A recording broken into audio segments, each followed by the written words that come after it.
ശ്രിയം സരസ്വതീം ഗൗരീം ഗണേശം സ്കന്ദമീശ്വരം ബ്രഹ്മാണം വന്യമിന്ദ്രാദീൻ വാസുദേവം നമാമ്യഹം. ലക്ഷ്മി, സരസ്വതി, പാർവതി, ഗണേശൻ, കാർത്തികേയൻ, ബ്രഹ്മാവ്, ശിവൻ, അഗ്നി, ഇന്ദ്രൻ മുതലായ ദേവതകളെയും വാസുദേവനെയും നമസ്കരിക്കുന്നു എന്നാണ് ഈ ശ്ലോകത്തിൻ്റെ അർത്ഥം. അഗ്നിമഹാപുരാണത്തിലെ 1-ാമത്തെ അധ്യായം 1-ാമത്തെ ശ്ലോകമാണ് ഇത്. മഹാപുരാണ പരമ്പരയിലെ 8-ാമത്തെ മഹാപുരാണമാണ് അഗ്നിമഹാപുരാണം. ആദ്യത്തെ വിശ്വവിജ്ഞാന കോശം ഏതാണ് എന്ന ചോദ്യത്തിന് ഒരേ ഒരു ഉത്തരമേ ഉള്ളൂ, അതാണ് അഗ്നിപുരാണം. അത്രമാത്രം വിവിധമായ വിഷയങ്ങൾ ഉൾക്കൊള്ളുന്ന ഒന്നാണ് ഈ കൃതി. 383 അധ്യായങ്ങൾ, 116 വിഷയങ്ങൾ, 15,000 ശ്ലോകങ്ങൾ.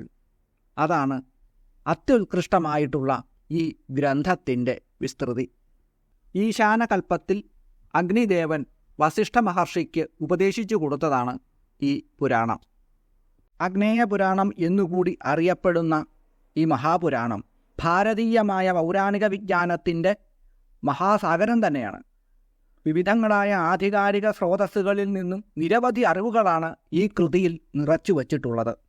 ദേവാലയവിധി, പുരാവൃത്തങ്ങൾ, രാജകഥനങ്ങൾ, സാളഗ്രാമ പൂജ, അഭിഷേക നിരൂപണം, മണ്ഡല ലക്ഷണം, വിവിധതരം വ്രതാനുഷ്ഠാനങ്ങൾ, വൈദികവും സ്മാർത്തവുമായിട്ടുള്ള ചര്യകൾ, മുദ്രകൾ, ദീക്ഷാവിധാനം, പവിത്രാരോപണം, മൂർത്തി ലക്ഷണങ്ങൾ, പ്രതിഷ്ഠാപൂർവകമായിട്ടുള്ള ന്യാസം, വിനായക പൂജ, ബ്രഹ്മാണ്ഡ നിരൂപണം, ഷഡ്കർമ്മങ്ങൾ, മന്ത്രങ്ങൾ, ഔഷധങ്ങൾ, കുബ്ജികാപൂജനം, ബ്രഹ്മചര്യാദികളുടെ വിവരണം, ശ്രാദ്ധകൽപ്പവിധി, ഗ്രഹയജ്ഞം, ദീപദാനം, നവവ്യൂഹാർച്ചനം, നരകനിരൂപണം, നാഡീചക്രത്തെക്കുറിച്ചുള്ള വിവിധങ്ങളായ അറിവുകൾ, സന്ധ്യാവിധി, ഗായത്രിയുടെ അർത്ഥനിരൂപണം, ലിംഗനിരൂപണം, മണ്ഡല നിർദ്ദേശം, ഛന്ദശാസ്ത്രം, ശാന്തികർമ്മങ്ങൾ, ഏകവർണ്ണങ്ങൾ, സർഗയോഗശാസ്ത്രം, ബ്രഹ്മജ്ഞാനം,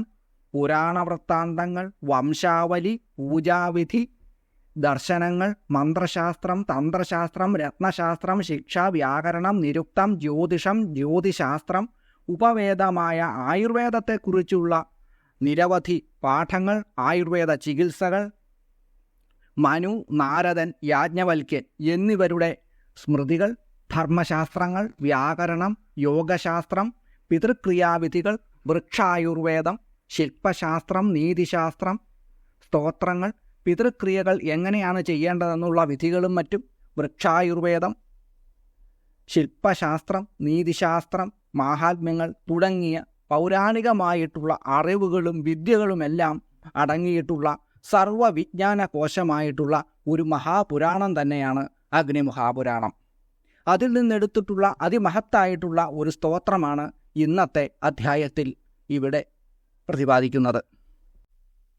ദേവേന്ദ്രൻ തൻ്റെ രാജ്യത്തിൻ്റെ ഐശ്വര്യം നിലനിൽക്കുവാനും യുദ്ധത്തിൽ വിജയം നേടുവാനും സ്വർഗത്തിൻ്റെ സുസ്ഥിരതയും മറ്റും നിലനിർത്തുവാനും വേണ്ടി മഹാലക്ഷ്മിയെ സ്തുതിച്ചു. ശ്രീസ്തോത്രം എന്ന പേരിൽ അറിയപ്പെടുന്ന ഇത് അഗ്നിമഹാപുരാണത്തിൽ 237-ാമത്തെ അധ്യായത്തിലാണ് ഉള്ളത്. അതിമനോഹരമായ ഈ സ്തോത്രം ചൊല്ലുന്നവർക്കെല്ലാം സർവ ഐശ്വര്യങ്ങളും ഉണ്ടാകും എന്ന് മാത്രമല്ല, അവ ഒരിക്കലും അകന്നു പോകാതെ, നഷ്ടപ്പെടാതെ, അഹങ്കാരമില്ലാത്ത മനസ്സോടുകൂടി നിലനിർത്തുവാൻ സാധ്യമാകുന്ന രീതിയിൽ അമ്മ കനിഞ്ഞ് അനുഗ്രഹിക്കുകയും ചെയ്യും. അതുകൊണ്ട് ശ്രീസ്തോത്രം എന്നറിയപ്പെടുന്ന ദേവേന്ദ്രനാൽ വിരചിതമായിട്ടുള്ള ഈ സ്തുതി ജഗദീശ്വരിയുടെ ഭക്തർക്ക് മുന്നിൽ സമർപ്പിക്കുകയാണ്.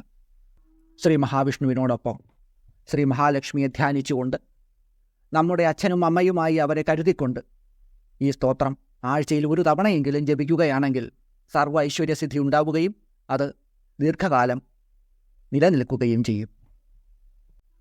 രാജ്യലക്ഷ്മീ സ്ഥിരത്വായ യഥേന്ദ്രേണ പുരാശ്രയ സ്തുതി കൃതാ തഥാ രാജ ജയാർത്ഥം സ്തുതിമാചരേത്. പണ്ട് ദേവേന്ദ്രൻ തൻ്റെ രാജ്യത്തിൻ്റെ ഐശ്വര്യം നിലനിൽക്കാൻ വേണ്ടി എപ്രകാരം ശ്രീ ഭഗവതിയെ സ്തുതിച്ചുവോ അപ്രകാരം തന്നെ രാജ്യശ്രീ നിലനിൽക്കുന്നതിന് വേണ്ടി ഈ സ്തോത്രം ചൊല്ലേണ്ടതാണ്.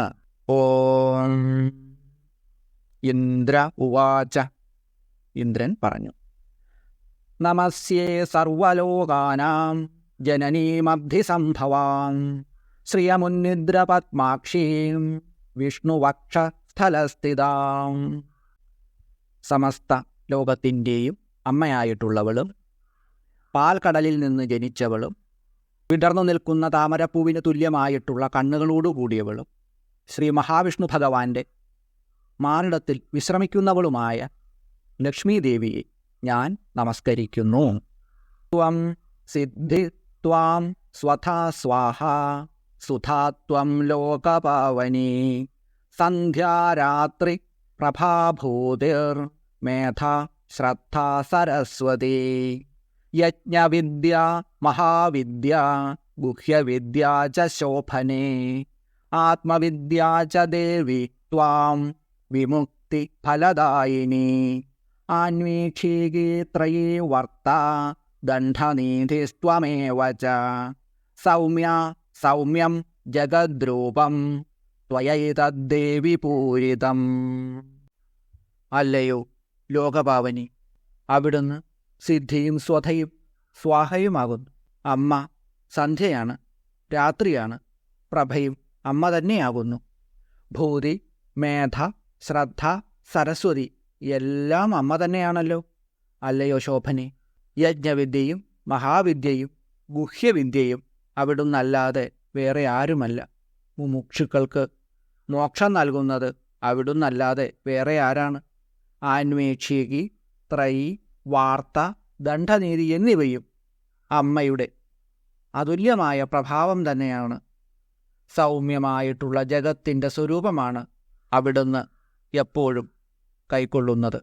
കാത്വയാ ത്വാമൃതേ ദേവി സർവയജ്ഞമയം വപുഃ അഭ്യാസ്തേ ദേവദേവസ്യ യോഗിചിന്യാം ഗദാപൃതഃ ത്വയാ ദേവി പരിത്യക്തം സകലം ഭുവനത്രയം വിനഷ്ടപ്രായമഭവ ത്വയേദാനീം സമേധിതം ദാരാപുത്രാസ്ഥതാഗാരം സുഹൃദ്ധാന്യധനാദികം ഭവത്യേതന്മഹാഭാഗേ നിത്യം ത്വദ്വീക്ഷണാൻ നൃണാം ശരീരാരോഗ്യമൈശ്വര്യം അരിപക്ഷക്ഷയസുഖം ദേവി ത്വദ്ദൃഷ്ടിദൃഷ്ടാനാം പുരുഷാണാം ന ദുർലഭം ത്വമംബാ സർവഭൂതാനാം ദേവദേവോ ഹരിപിതാ ത്വയൈതത് വിഷ്ണുനാ ചാംബ ജഗദ്വ്യാപ്തം ചരാചരം. അല്ലയോ ദേവി, അമ്മേ, അവിടുന്നല്ലാതെ വേറെ ആരാണ് സർവയജ്ഞമയമായിട്ടുള്ള രൂപം ധരിക്കുന്നത്? ഗദാധരനായിട്ടുള്ള മഹാവിഷ്ണു അവിടുത്തെ രൂപമാണല്ലോ എപ്പോഴും ധ്യാനിക്കുന്നത്. അമ്മയുടെ ശരീരത്തിൽ നിന്നും വിട്ടുപോന്നതാണ് 3 ലോകങ്ങളും. ക്ഷയിക്കാറായിട്ടുള്ളതിനെ രക്ഷിച്ചത് അവിടുന്നാകുന്നു. ഭാര്യ, പുത്രൻ, വീട്, സുഹൃത്തുക്കൾ, ധനധാന്യങ്ങൾ തുടങ്ങിയവയൊക്കെ മനുഷ്യർക്ക് ഉണ്ടാകുന്നത് അമ്മയുടെ കൃപാകടാക്ഷം ഒന്നുകൊണ്ട് മാത്രമാണ്. ആരോഗ്യം, ഐശ്വര്യം, സുഖം, ശത്രുനാശം എന്നിവയെല്ലാം അമ്മയുടെ ദൃഷ്ടിക്ക് ഗോചരമായിട്ടുള്ളവർക്ക് സുലഭമാണ്. ഈ ലോകത്തിലുള്ള എല്ലാ വസ്തുക്കളുടെയും അമ്മ അവിടുന്ന് തന്നെയാണ്. വിഷ്ണുവാണ് പിതാവും. നിങ്ങൾ 2 പേരും വ്യാപിക്കാത്ത വസ്തുക്കളൊന്നും തന്നെ ഈ ലോകത്തിൽ ഇല്ല. മാനം കോപം തഥാ കോഷ്ഠം മാ ഗൃഹം മാ പരിച്ഛദം മാ ശരീരം കളത്രം ച ത്യയേധാ സർവപാവനേ മാ പുത്രാൻ മാ സുഹൃദ്വർഗാൻ മാ പശൂൻ മാ വിഭൂഷണം ത്യജേധാ മമ ദേവസ്യ വിഷ്ണോർവക്ഷസ്ഥലാലയേ. സത്യേന സമശൗചാഭ്യാം തഥാ ശീരാദിഭിർഗുണൈഃ ത്യജന്തേ നരാ സദ്യഃ സത്യക്താ യേ ത്വയാമലേ ത്വയാവലോകിതാ സദ്യഃ ശീലാദ്യൈരഖിലൈർഗുണൈഃ കുലൈശ്വര്യശ്ച യുജ്യന്തേ പുരുഷാനി ഗുണാപി സ ശ്ലാഘ്യ സ ഗുണീ ധന്യഃ സ കുലീന സ ബുദ്ധിമാൻ സ ശൂര സ ച വിക്രാന്തോ യസ്ത്വയാ ദേവി വീക്ഷിതഃ സദ്യോ വൈഗുണ്യമായാതി ശീതാദ്യാ സകലാ ഗുണാഃ പരാങ്മുഖീ ജഗദ്ധാത്രീ യസ്യ ത്വം വിഷ്ണുവല്ലഭേ ന തേ വർണ്ണയിതും ശക്താ ഗുണാ ജിഹ്വാവിവേധസഃ പ്രസീദ ദേവി പത്മാക്ഷി നാസ്മാംസ്ത്യാക്ഷി കദാചന പ്രസീദ ദേവി പത്മാക്ഷി നാസ്മാം സ്ത്യാക്ഷി കദാചന. ഓം. മാനം, ക്രോധം, ദാനം, സുഹൃത്തുക്കൾ, ശരീരം, ഭാര്യ എല്ലാം തന്നെ അമ്മേ ദേവി അവിടുന്ന് തന്നെയാകുന്നു. ഇവയൊന്നും എന്നിൽ നിന്നും അടർത്തി മാറ്റരുതേ. അമ്മ കൈവിട്ട് കഴിഞ്ഞാൽ ആർക്കും സത്യശീലാദി ഗുണങ്ങളൊന്നും ഉണ്ടാവുകയില്ല. നിർഗുണന്മാരെ പോലും അവിടുന്നൊന്ന് കടാക്ഷിച്ചാൽ മതി, അവർ എല്ലാ നന്മകളുടെയും വിളനിലമായി മാറും. അയാൾ ശ്ലാഘ്യനും സർവഗുണസമ്പന്നനും ധന്യനും കുലീനനും ബുദ്ധിമാനും വീരശൂര പരാക്രമിയുമായി മാറും. ലോകത്തിനെല്ലാം ആധാരമായിട്ടുള്ള അവിടുന്ന് പ്രതികൂലമായി മാറുകയാണെങ്കിൽ ഈ വക ഗുണങ്ങളെല്ലാം അവരിൽ നിന്നും അകന്നു പോകുകയും ചെയ്യും. അമ്മയുടെ ഗുണഗണങ്ങളെ വർണ്ണിക്കുവാൻ ബ്രഹ്മാവിൻ്റെ നാവിനു പോലും കഴിയുന്നതല്ല. എന്നിൽ പ്രസാദിക്കണമേ അമ്മേ, ഒരിക്കലും എന്നെ കൈവെടിയരുതേ. ഇതാണ് ഈ സ്തോത്രത്തിൻ്റെ അർത്ഥം. ഏവം സ്തുതാ ദദൗ ശ്രേഷ്ഠ വരമിന്ദ്രായ ചേപ്സിതം സുസ്ഥിരത്വം ച രാജ്യസ്യ സംഗ്രാമവിജയാദികം സ്വസ്തോത്രപാഠശ്രവണകർത്തൃണാം ഭുക്തിമുക്തിദം ശ്രീസ്തോത്രം സതതം തസ്മാത് പഠേശ്ച ശൃണുയാന്നരഃ. ഇന്ദ്രൻ്റെ ഭക്തിനിർഭരമായിട്ടുള്ള ഈ സ്തുതി കേട്ട് പ്രസന്നയായ ഭഗവതി അദ്ദേഹം ആഗ്രഹിച്ച വരങ്ങളെല്ലാം നൽകി. രാജ്യത്തിൻ്റെ സുസ്ഥിരത, യുദ്ധത്തിൽ വിജയം തുടങ്ങിയവയൊക്കെ അപ്രകാരം ഇതുകൊണ്ട് ഇന്ദ്രൻ നേടുകയും ചെയ്തു.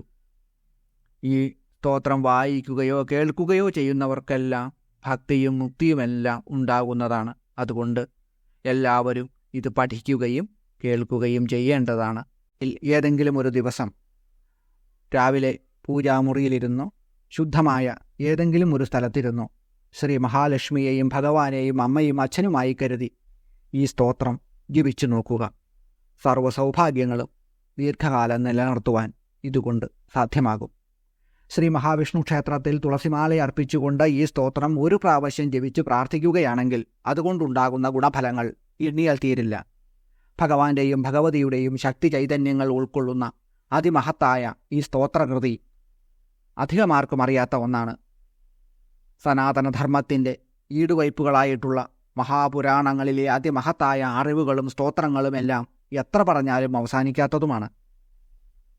അവയൊക്കെ ദർശിച്ച് നമുക്ക് നൽകിയ മഹർഷീശ്വരന്മാരുടെ കരുണാകടാക്ഷങ്ങൾക്ക് മുന്നിൽ സാഷ്ടാംഗം പ്രണമിക്കുന്നു. ശ്രീ മഹാലക്ഷ്മിയുടെ ശ്രീപാദപത്മങ്ങളിൽ 1000 അർച്ചനാപുഷ്പങ്ങൾ അർപ്പിക്കുന്നതോടൊപ്പം എല്ലാവരെയും അമ്മയും അച്ഛനുമാകുന്ന ലക്ഷ്മീനാരായണന്മാർ അനുഗ്രഹിക്കട്ടെ എന്ന് പ്രാർത്ഥിച്ചുകൊണ്ട് നിർത്തുന്നു. നന്ദി, നമസ്കാരം.